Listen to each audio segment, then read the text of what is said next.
Buenas noches, bienvenidos al programa 117 de Economía al Cuadrado. Y acá hoy volvemos a tener el enorme placer de estar con un invitado de lujo, Nicolás Moraz, de vuelta con nosotros para hablar de la historia del liberalismo y proseguir con Estados Unidos, donde habíamos dejado. ¿Qué tal, Nicolás? Buenas noches. Hola Diego, ¿cómo estás? Buenas noches, es un placer participar nuevamente de este programa. ¿Dónde más se puede hablar en televisión de estos temas? En ningún otro lado. En ningún otro lado. Un placer que estés con nosotros de vuelta y que empecemos a donde habíamos dejado, que habíamos recién iniciado con la historia del liberalismo en Estados Unidos, ni más ni menos. Tenemos un largo camino por delante. Exactamente, frondoso y muy interesante. ¿Qué te parece si comenzamos? Empezamos desde antes de la Revolución. No tengo claro dónde habíamos dejado, pero podemos empezar por ahí, ¿no? Y vamos a empezar desde el principio. Una de las características identitarias, por así decirlo, de la historia política norteamericana, y por supuesto ahí está comprendida la historia de las ideas de la libertad en los Estados Unidos, es el constante roce entre los defensores de la libertad y los partidarios de la libertad concreta, real, coherentes, consistentes, y quienes muchas veces usurparon el nombre de la libertad para justificar sus propios proyectos tiránicos o autoritarios. Y hay una muy rica dialéctica entre incluso liberales y socialistas que nace desde un comienzo. Entonces, como te digo, vamos a las raíces del asunto. Como cualquiera que sepa un mínimo de historia norteamericana recordará, en el año 1620 zarpó de Inglaterra el famoso barco Mayflower, donde había un centenar de dissenters protestantes que se convertirían en los famosos padres peregrinos, cuya llegada a Norteamérica se conmemora en el famoso Día de Acción de Gracias. Los dissenters eran generalmente sectas protestantes que no comulgaban ni con el anglicanismo, que era la iglesia oficial de Inglaterra, extremadamente similar en dogma y liturgia al catolicismo, pero donde básicamente, bueno, vos sabrás, por la necesidad de Enrique VIII de divorciarse y todo un proceso de autoafirmación política, se cambia la autoridad del Papa de Roma por el soberano inglés. Bueno, los peregrinos consideraban que tanto los católicos como los anglicanos eran herejes, tenían una interpretación bastante radicalizada de las escrituras, son en cierto modo bautistas, pero no voy a entrar en toda esta cuestión teológica, pero sí hay un rasgo muy interesante y seguramente ignorado por la mayoría de la audiencia, es que los padres peregrinos, los famosos fundadores de los Estados Unidos, eran comunistas. Sí. Eran absolutamente comunistas. No, siguiendo la interpretación que ya hemos hablado en programas anteriores del cristianismo, la interpretación socialista que ha sido en muchos momentos históricos mayoritaria, pero en este caso llevándola hasta el extremo, no consideraban ningún tipo de propiedad personal. O sea, absolutamente todo pertenecía a la comunidad. Y de hecho, continuando con el rito de los gnósticos y antes del cristianismo de los esenios, todas estos grupúsculos comunistas religiosos consideraban que Dios proveerá. Por lo tanto, la previsión y el ahorro eran vistos como una forma de pecado y de falta de respeto y obediencia al Señor. Tal es así que se embarcaron a su aventura sin llevar redes para pescar. Entonces, no calcularon ni se tomaron la molestia de hacer un cálculo preciso de cuántas provisiones iban a necesitar y no llevaron redes para pescar. Pues, definitivamente, bueno, Dios los iba a ayudar sin Claro, mayor esfuerzo o esmero. La historia de los padres peregrinos de sus primeros años en Norteamérica, que es extremadamente adversa, que está atravesada por las penurias más difíciles y más con este enfoque de la vida, la narra quien fuera su propio gobernador, William Bradford, claro. gobernador de una comunidad que inicialmente, como te digo, apenas superaba las 100 personas y que al cabo de unos meses habían muerto la mitad. Sí, Esa es la consecuencia inmediata del comunismo en circunstancias de escasez. El propio exactamente. Bradford refiere que pudieron sobrevivir los primeros 2 años, comprendidos entre 1621 y 1623, porque tuvieron la oportunidad de robar Robar, sí, un depósito de maíz a los indios. Esto es fantástico exacto. para todos los teóricos racistas, pues los indios tenían mucho mejor calidad de vida que los peregrinos, porque los indios tenían cultivo individual y los peregrinos no. No, Así que los peregrinos sobrevivieron a base de asaltar un pequeño depósito de maíz contado por el principal cronista de la comuna, que era a su vez su gobernador, y con la disciplina anglosajona racionaron los granos drásticamente y cultivaban como podían. De vez en cuando cazaban alguna gacela, algún pato, lo que fuere, pero vivían a duras penas y de hecho la mitad se extinguió. En 1623 se reunieron consternados y convencidos todos los miembros de la comunidad de que eso no podía seguir así y deliberaron cómo podían maximizar el rendimiento del cultivo. Llegaron a la conclusión, tras arduas discusiones, de que debían abandonar el comunismo, que el cultivo tenía que realizarse de forma individual, que cada familia tenía que gozar del fruto del trabajo de su parcela. esto está contado en el principio de Concebido en Libertad de Rothbard, entre paréntesis. Está al Es comienzo un del libro. libro, es un libro muy interesante de Rothbard donde revisa la historia de, vamos a hablar de otros temas que aborda también, de Estados Unidos desde la llegada de los peregrinos hasta la Exactamente. revolución de las 13 colonias. Pero lo interesante es que Bradford se sorprende, se maravilla al cabo de unos pocos meses del resultado extraordinario que generó en las mismas circunstancias adversas este cambio de modelo de producción.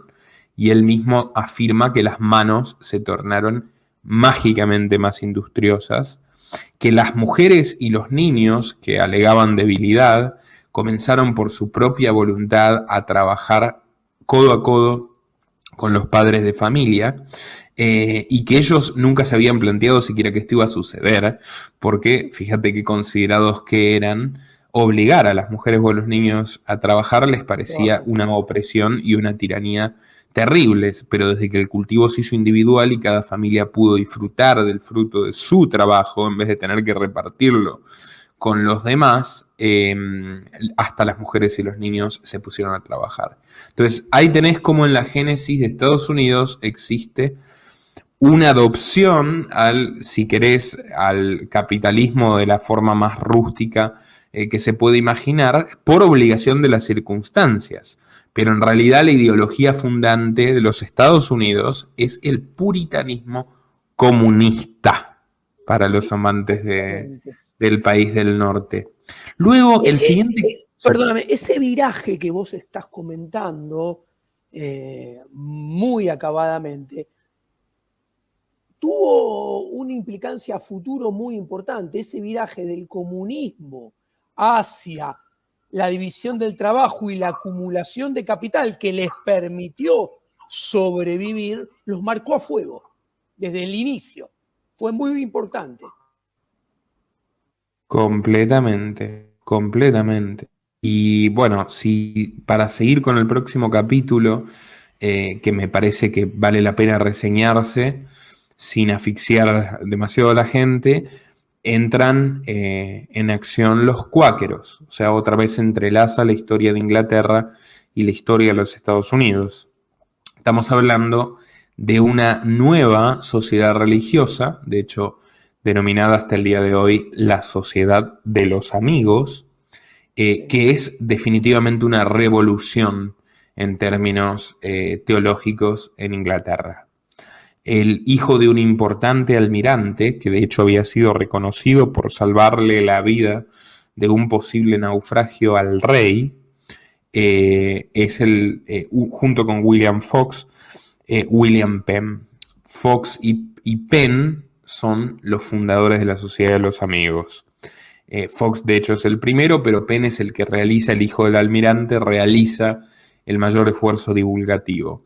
Los cuáqueros sí que son, a diferencia de los peregrinos y de muchas otras denominaciones cristianas, sí que son extremadamente compatibles con el liberalismo. Los cuáqueros de primera no creen que la gente tenga que creer lo que ellos creen para entrar al reino de los cielos. Por lo tanto, tiene una mirada bastante más compasiva y tolerante a la vez de quienes no creen. Por otra parte, no tienen ritos, ni dogmas, ni autoridades religiosas. No existe siquiera tal cosa como un obispo cuáquero. Es una religión bastante horizontal, donde la relación del hombre con Dios es realmente individual y no como en otras, ramas del protestantismo, donde el pastor juega un rol importante. No es el caso de los cuáqueros, y fundamentalmente tienen profundas ideas humanitarias que desde el principio los llevan a oponerse de manera tenaz tanto a la guerra como a la esclavitud. En ningún momento los cuáqueros tampoco tuvieron ningún recelo hacia la propiedad privada. Al contrario, ya vamos a ver esto, fueron pujantísimos empresarios de ambos lados del océano, muchos de ellos. Ahora, lo interesante es, estas ideas radicales y transgresoras perturbaron profundamente al rey de Inglaterra, que citó a William Penn a modo de amenaza, francamente preocupado por cómo había proliferado, y ya los adeptos de la Sociedad de los Amigos se contaban de a decenas de miles, y lo amenazó. Y esto lo rige el propio cronista de la corona, lo amenazó diciéndole primero, bueno, si tú sigues en este camino impertinente y absurdo, te voy a confiscar tus bienes. Y el joven Penn le contestó con una impertinencia asombrosa que la peor pobreza para él sería la pobreza de espíritu y que no iba a hacer lo que no le dictaba su conciencia. Luego el rey se enoja aún más y le dice que lo va a encarcelar toda su vida, y Penn le dice que si él obedeciera a una autoridad extorsiva en vez de cumplir con sus principios morales, ya estaría preso dentro de sí mismo. Y finalmente el rey le dice que lo va a asesinar, y Penn le dice que prefiere morir de acuerdo a los principios en armonía con Dios antes que vivir como un pecador rindiéndole pleitesía a un hombre como él. El rey no da crédito del carácter extremadamente particular del joven Penn y concluye que si efectivamente lo castiga, lo único que va a hacer es generar un mártir y las cosas se pueden tornar particularmente adversas con tantos seguidores de la Sociedad de Amigos, y el rey no quiere buscarse problemas. Entonces elige una solución alternativa, que es el destierro, pero es un destierro que podría considerarse ciertamente privilegiado, dado los grandes servicios del padre de Penn al rey, que como te decía Diego, le había salvado la vida. El rey dispone a entregarle una extraordinaria superficie de bosques y paisajes maravillosos del otro lado del Atlántico. 120.000 kilómetros cuadrados que convertirán a William Penn en el mayor terrateniente del planeta. Exacto. Ese territorio se convertiría en Pensilvania. Y digamos, la condición es que Penn y los suyos se marchen allí, dejen de molestar en Inglaterra. Las ideas de los cuáqueros de todas formas van a marcar fuertemente Inglaterra y de hecho ya lo hablamos en el capítulo de Inglaterra, Cobden y Bright eran cuáqueros. Por lo tanto siguieron existiendo en Inglaterra, pero bueno, el grupo fundador y la mayoría de ellos parten al nuevo continente, al nuevo mundo. Y William Penn, esto lo narra Rothbard también, y básicamente es la historia, William Penn evitó la tentación de convertirse en un monarca despótico. Por el contrario, estableció una república profundamente liberal clásica, donde de hecho redacta una constitución que será en gran medida lo que va a inspirar la constitución de Jefferson y de Madison después, pero una constitución que te diría mucho más honesta que la constitución norteamericana, porque entre otras cosas no reconoce la condición de esclavo. No puede existir un hombre que pertenezca a otro hombre. Todos los hombres son hijos de Dios. Cualquier otra afirmación es una patraña peligrosa y profundamente odiosa y criminal. Por lo tanto, Pensilvania ya también se genera en un foco de la revolución de la paz, si se quiere, porque los esclavos fugitivos de las otras colonias norteamericanas que logran traspasar los límites de Pensilvania terminan convirtiéndose en ciudadanos de pleno derecho. Así que Penn es el gran pionero de la lucha antiesclavista en los Estados Unidos. Los mandatos del gobernador son de 3 años.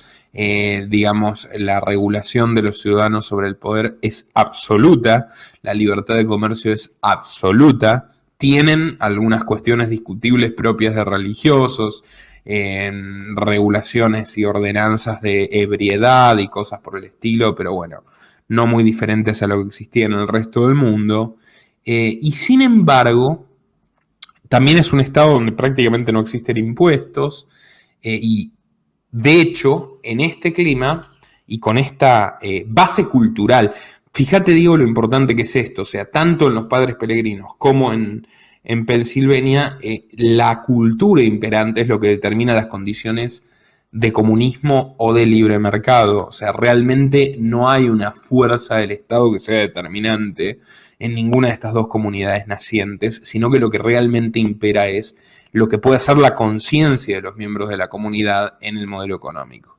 Prueba de esto.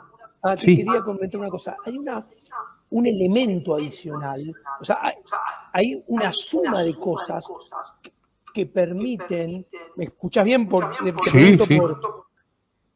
Hay una suma de cosas que potencian esta libertad inicial en los orígenes de Estados Unidos, que primero eran los pioneros peregrinos, después los cuáqueros, como bien nombraste Penn, y además que se encontraron con un continente que no solo era vasto en tierra, porque Sudamérica también lo era, o América Central, sino que los habitantes de Norteamérica en la costa este, a diferencia a lo que acontecía con los aztecas en México, los incas en el Alto Perú, eran tribus organizadas en torno a la anarquía. Entonces, se encontraron con un espacio geográfico donde el habitante que yacía ahí no tenía una estructura de medios políticos en torno a la tierra, que generaba un conflicto desde el momento uno que sí aconteció con diferentes grados según el lugar en el resto de América. O sea, también ayudó que en la costa este de Estados Unidos, en importante medida, los habitantes originarios estaban organizados en anarquía. Esto ayudó a potenciar la libertad. Aunque hay que decirlo, es muy concreta, digamos, la experiencia de los cuáqueros y reviste un enorme contraste con las otras colonias. En las otras colonias no existe la libertad religiosa, no existe la libertad de expresión, no existe la libertad comercial y rige un monopolio comercial con el Imperio Británico y no existe ningún entendimiento con los indígenas y mucho menos con los esclavos, que son de hecho la base de la producción agrícola esclavista de las otras 12 colonias. Pero sí, bueno. Obviamente. pero sí. Lo interesante de William Penn es que él terminó construyendo una sociedad tan libre que cuando envejece y empieza digamos, a tener ciertos ya vicios autoritarios, pero en mínima expresión, pero decir, bueno, esto, los jóvenes no pueden ser licenciosos, esto y aquello, hay que tener una policía más fuerte, no puede entrar cualquiera, hay que tener en cuenta también que los orígenes de Pensilvania son de una verdadera libertad migratoria donde se le exige una mínima suma, una verdadera suma absurda de dinero a cualquier hombre honesto que quiera trabajar la tierra. Entonces, por unos peñiques le dan una enorme cantidad de hectáreas muy útiles para trabajar a cualquiera.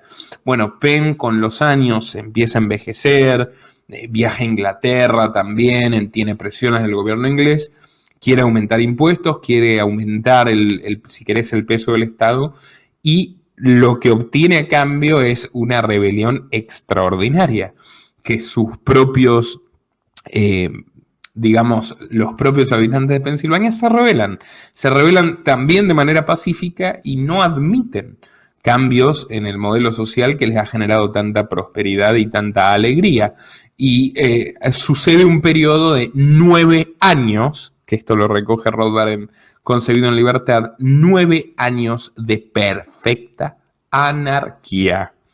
Que en una comunidad con semejantes principios morales, tolerancia, valores humanos y propiedad privada, lo único que hace es que florezca aún más el arte, la sociedad en sí, la innovación. Y vos fíjate que la principal compañía dedicada a mover personas y propiedades entre Europa y América del Norte, desde entonces y hasta hoy, 2021, la Merchant Adventures es una compañía de cuáqueros, como la avena, como tantísimas otras cosas, como los chocolates Cadbury, hay decenas de productos de nuestra vida cotidiana de extraordinaria calidad que son desarrollos empresariales de los cuáqueros.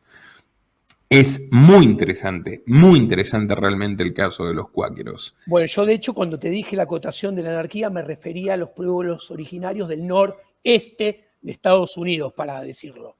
Sí. De hecho es interesante porque cómo los españoles doblegan al imperio azteca y el imperio inca, primero con la viruela, lo cual es una guerra biológica accidental incluso. Sí. Pero es relativamente sencillo arrodillar a estos imperios una vez que se vence a sus autoridades estatales.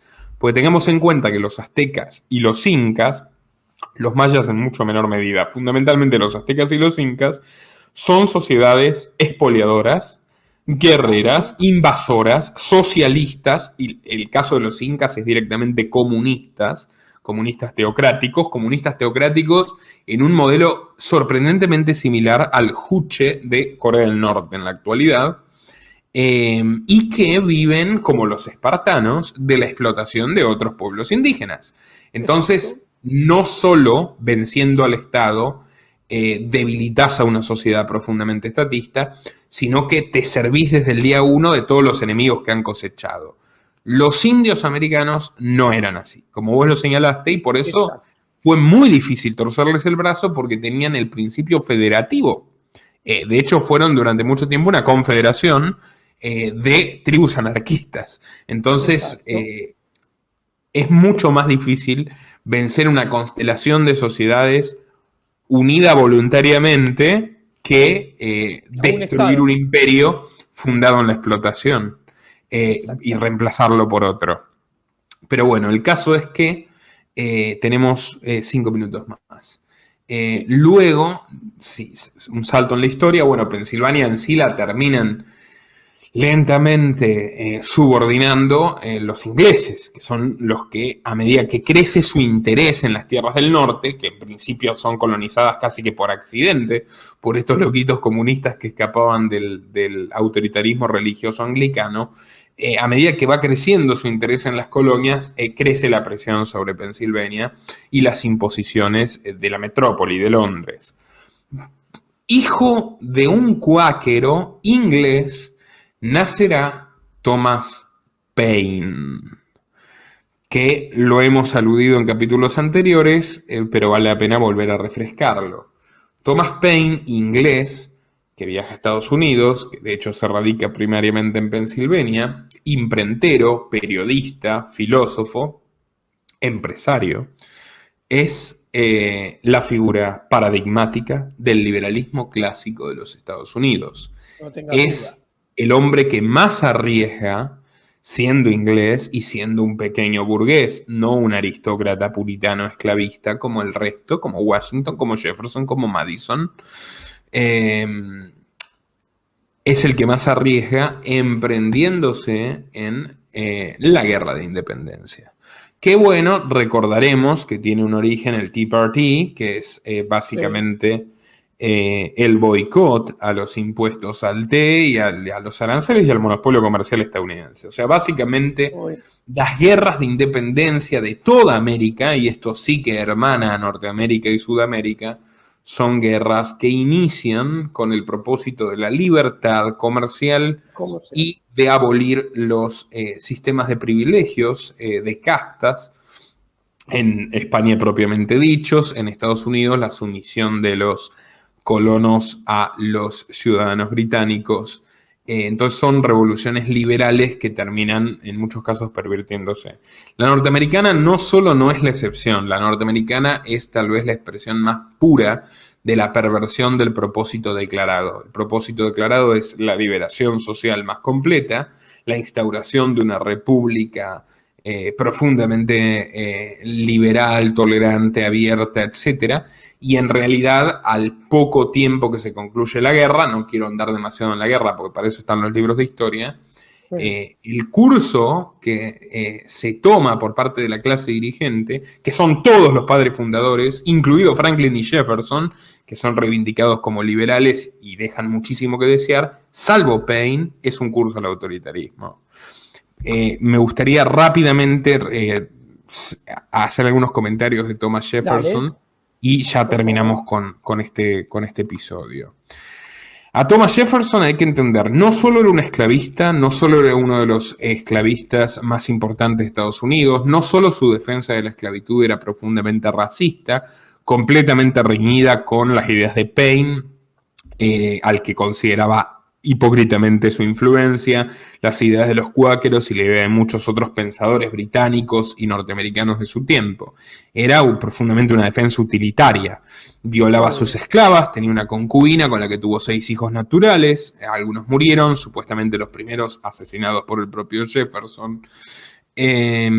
Por otra parte, Jefferson era un constructivista que sostenía que Estados Unidos debería convertirse en un imperio republicano.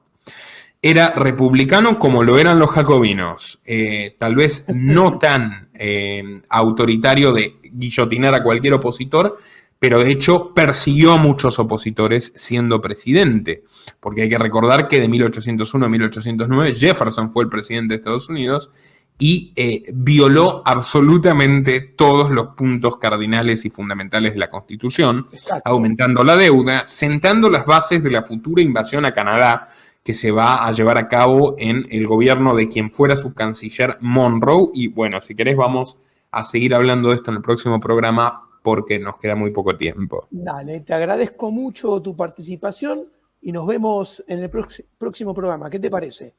Perfecto, Diego. Dale, gracias, Nicolás. ¿Qué viene?